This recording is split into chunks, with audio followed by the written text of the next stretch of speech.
ಸಜ್ಜನ ಬಂಧುಗಳೇ, ನೊಂದ ಮನಸ್ಸಿಗೆ ಸಂಜೀವಿನಿಯಾಗಿರುವ ಈ ಧ್ವನಿಗೆ ನಿಮ್ಮದೊಂದು ಲೈಕ್ ಇರಲಿ. ಇಷ್ಟವಿಲ್ಲದ ಪ್ರೀತಿ ಬೊಗಸೆಯಲ್ಲಿ ಹಿಡಿದ ನೀರಿನಂತೆ ನಾವೆಷ್ಟೇ ಜೋಪಾನವಾಗಿ ಹಿಡಿದ್ರೂ ಜಾರಿ ಹೋಗ್ತದೆ. ವಿಷ ಹಾಗೂ ವೇಷ ಈ ಎರಡೂ ಕೂಡ ಒಂದೇ. ಯಾಕಂದ್ರೆ ವಿಷ ಮನುಷ್ಯನನ್ನ ಸಾಯಿಸ್ತದೆ, ವೇಷ ಮನಸ್ಸನ್ನ ಸಾಯಿಸ್ತದೆ. ಭಗವಂತನ ಬರವಣಿಗೆ ಅಂದವಾಗಿದ್ರೆ ಬದುಕಿನ ಮೆರವಣಿಗೆ ಚಂದವಾಗಿರ್ತದೆ. ನನ್ನ ನೋವಿಗೆ ನಾನು ಬೇರೆಯವರ ಹೊಣೆ ಮಾಡ್ತಾ ಇಲ್ಲ. ನಂಬಿದಕ್ಕೆ ನನಗೆ ಸಿಕ್ಕ ಬಹುದೊಡ್ಡ ಉಡುಗೊರೆ. ಕೇವಲ ದೇವಸ್ಥಾನಕ್ಕೆ ಹೋದ್ರೆ ಪುಣ್ಯ ಬರೋದಿಲ್ಲ. ಪುಣ್ಯ ಅರಳುವುದು ಹೃದಯ ಶುದ್ಧವಾದಾಗ ಮತ್ತು ಪಾಪ ಪ್ರಜ್ಞೆಯನ್ನು ಕಳೆದುಕೊಂಡಾಗ ಮಾತ್ರ. ಅವಶ್ಯಕತೆ ಎಂಬ ಅನುಕಂಪ ಮುಗಿದ ಮೇಲೆ ಯಾರಿಗೂ ನೆನಪಾಗೋದಿಲ್ಲ.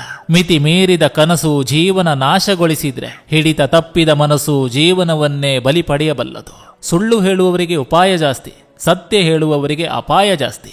ದಾರಿ ಬೇರೆಯವರಿಂದ ಕೇಳಿ ತಿಳಿಯಬಹುದು, ಆದರೆ ಗುರಿ ಮಾತ್ರ ನಮ್ಮದೇ ಆಗಿರಬೇಕು. ಭಗವಂತ ನಮ್ಮ ಬದುಕಿನ ಕಾದಂಬರಿ ಚೆನ್ನಾಗೇ ಬರೆದಿದ್ದಾನೆ. ಕೆಟ್ಟ ಅಧ್ಯಾಯಗಳನ್ನು ನಾವೇ ಸೇರಿಸಿಕೊಂಡಿದ್ದೇವೆ ಅಷ್ಟೇ. ನೆನಪಿಟ್ಕೋ, ನೀನು ಎಲ್ಲಿಯವರೆಗೆ ಅವರ ಉಪಯೋಗಕ್ಕೆ ಬರ್ತೀಯೋ ಅಲ್ಲಿಯವರೆಗೆ ಮಾತ್ರ ನಿನ್ನನ್ನು ಪ್ರೀತಿಸ್ತಾರೆ. ಬಂಗಾರ ಅಕ್ಕ ತಂಗಿಯರನ್ನ ದೂರ ಮಾಡುತ್ತೆ, ಜಾಗ ಅಣ್ಣ ತಮ್ಮಂದಿರನ್ನ ದೂರ ಮಾಡುತ್ತೆ. 2 ಇಂಚಿನ ನಾಲಿಗೆ ಸಂಬಂಧವನ್ನ ಕೆಡಿಸುತ್ತೆ. 3 ಕಾಸಿನ ನೋಟು 6 ಅಡಿ ಮನುಷ್ಯನನ್ನು ತನ್ನಂತೆ ಆಡಿಸುತ್ತೆ.